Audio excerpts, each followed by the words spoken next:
I said, holy cow, Dusty, this is good. And Dusty just bit his tongue. Yeah. And he said, oh, really? Dusty had a full head of hair when you started working on it. Meanwhile, will the Cowboys miss Micah now that he's at Packers practice? I'll tell you what, that is not good for your back. Swinging around and twisting with a medicine ball. My goodness. Who is recommending that? Look at that, hitting a grown man in the chest. But right now, of course, it's time for the most motivational segment in all of sports, the Bud List. Also a time where we read some viewer mail. Year's 2025, we're still getting letters out here. Talking about 80s football, getting letters. Dear Wilds, love the show. You know how Brew puts his feet on the desk for the Ravens, one of his favorite teams? Yeah. Your purple Jordans? Yeah. What if he did that for Purdy, if he wins too?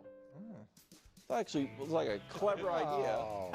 Purdy has this cowboy boots commercial, Brew. So I think maybe it's such a some boots. Maybe a way to like scale your bit and your brand. Every time the 49ers go, fit in perfectly right there. the outfit looks good, and of course, you know, you have the physique for it as well. There you go. There you go. For the Bud List. Two Iowa guys right there. Thank you. Two Iowa guys. All right, here we go. All NFL, coach. And I think, all quarterbacks. All right. Here we go. At number 3, Wild's guy, Jalen Hurts. All right, Jalen, it can be a curse or a blessing. The curse is that, hey, I just won the Super Bowl. I just was Super Bowl MVP, and they still don't believe in me. Yeah. They still don't think I can throw the football. There still are a lot of doubters out there. Or the blessing, I don't have to look hard for motivation. True. I'm not going to get complacent. They still think I can't play. I am motivated to continue to get better. Here's the thing with that. If you go out and play poorly, and, you know, with the curse part of it, if you play poorly, Jalen, people, it's going to be like they forget last year ever happened, which I kind of is what the Eagles won, I guess. Yeah.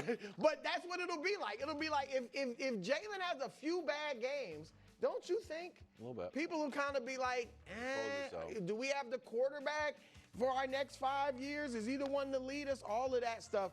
So, Jalen, don't get caught up in it and just go ahead and do you. Don't worry about what, I guess is it his biggest rival, Patrick Mahomes? The light show? That's not you. Don't worry about putting up a light show. Don't worry about what AJ says, what Devontae may say. Your brand is winning. That's it. Winning and rings. That's what you do. If you have to throw it 17 times, just get the W. All right, I do believe in you, and I am expecting a rout tonight. All right, at number 2, Aaron Rodgers. Wow. Now, we all know, as Wiles has reminded us, you have only thrown for 300 or more yards once in your last 38 games. But if there is going to be a game that you do it this season, make it this weekend against the Jets. And I say that knowing you play Green Bay, I think it's week 8, but that game is in Pittsburgh. So this game, you are going back to the Jets, your former team. And here's the deal. They looked at your Hall of Fame resume and said, yeah, we'll pass. All right? And they passed on you for a guy that can't pass. Justin Fields, the guy that's with the team you're on now. All right? And then to top it all off, Aaron, they made you pay for your own flight to the East Coast for a 15-minute meeting to tell you, there's the door. Don't let it, hit you where the good Lord split you or whatever. That's what they did. 15 minutes. You have to pay your own good money for that. So, Aaron, make them pay. You're Aaron Rodgers. You're a first ballot Hall of Famers, one of the best to ever sling it. The GOAT said you're the best to ever throw it. Make them pay.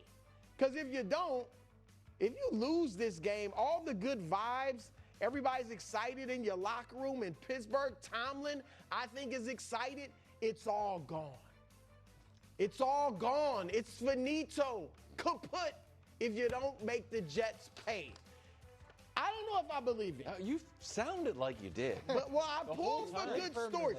A renaissance by Aaron Rodgers would be a great story. I pull for the story even if I'm wrong. So go ahead and get it done. All right, at number 1, Dak.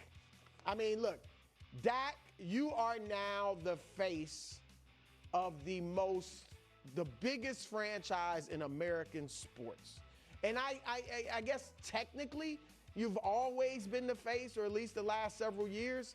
But practically, I mean, Micah was in the conversation. It was you or Micah, whoever you want to argue. But now it's you.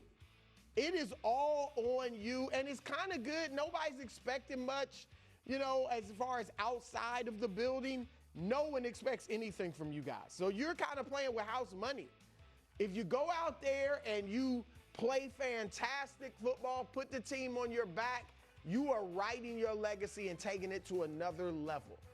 If you don't, well, it could look like Dak's best days are behind him, because I brought it up several times in the show.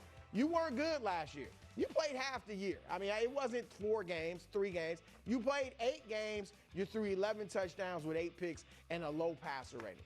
So I want to see what you're made of. Are you on the decline, or are you getting better? That is what this season, starting tonight, is about Dak Prescott. Again, I'm not sure if I believe in you. Wow. Not sure. But go out there and make it an interesting game tonight. All right, another Bud List. Another successful Bud List. Of course, you don't seem motivated. Fantastic. No. I would have loved to have brought you in for a couple pregame speeches. Getting the group fired up. Now, look, I wasn't a math major in college, but the numbers here put pressure on a guy and pressure on a team, and that guy is Joe Burrow. And let me take you through some of the numbers, because they're incredible. So he's making $46 million. T. Higgins, he's making $24 million. Chase, he's making $23.5 million. So that's $93.5 million, which is 35% of the salary cap. You know how much the whole Browns defense, every player on their defense combined, is making? $104 million. Wow. So those 3 players are making almost as much as the entire, not just the starters, the whole defense, every player. So you've got that dramatic amount of resources that have been piled into not just you, but those 2 guys that are surrounding you. Mm-hmm. You've got the narrative, which is a very fair narrative of this team not being able to start well. And this is multiple years. This isn't 1 year. This is multiple years.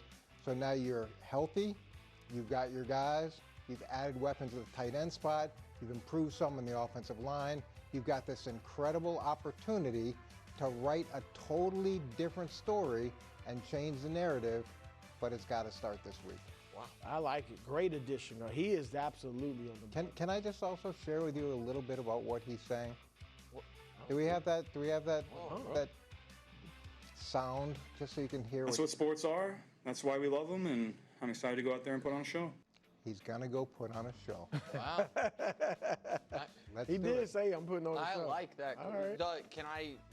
I know our producers at times maybe push you to go quarterback over coach, but in your heart, Zach Taylor's the one really under duress, right? Well, look, he's under duress too, but when you're making $93 million combined and 35% of the salary cap with 3 cats. KW, we might hit it to the second this week.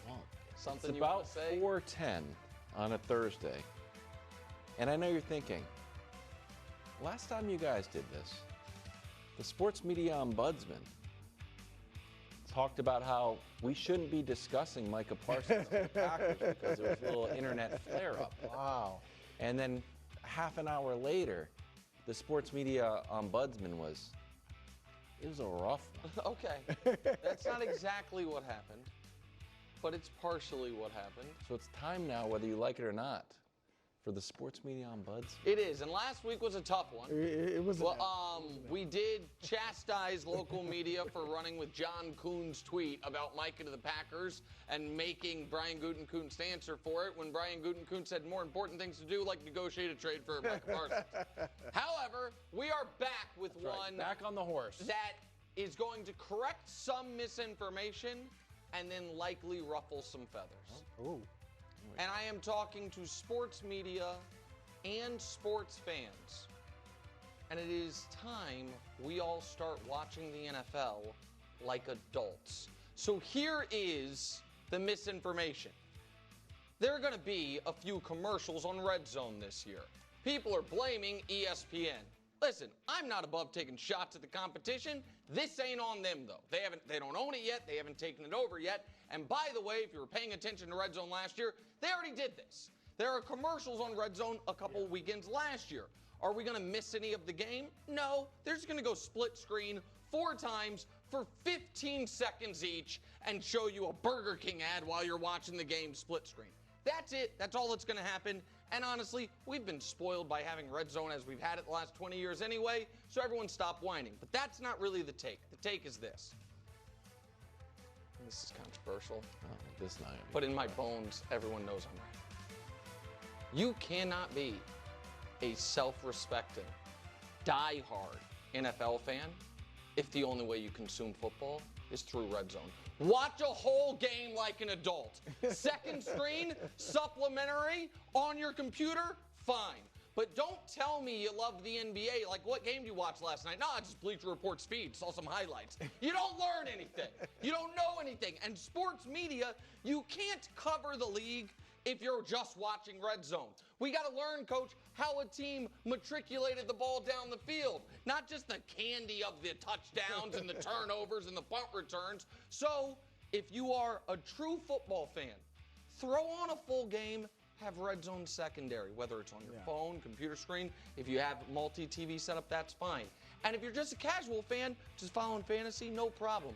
But don't try to get in football arguments or football discussions if you haven't seen a team run a 2nd and 13 from their own 20-yard line in 30 years. What if you're getting your full game on Thursday night and Sunday night and Monday night? Does that count? Well, yeah, that counts as well. But on you know when the real treasure of the NFL is Sunday afternoons. No, I realize if you that. can't on immediate first tone of their voice, my goodness, that's Kevin Burkhardt's voice, because all you've heard is Scott Hansen for 15 years. You're not a real NFL fan.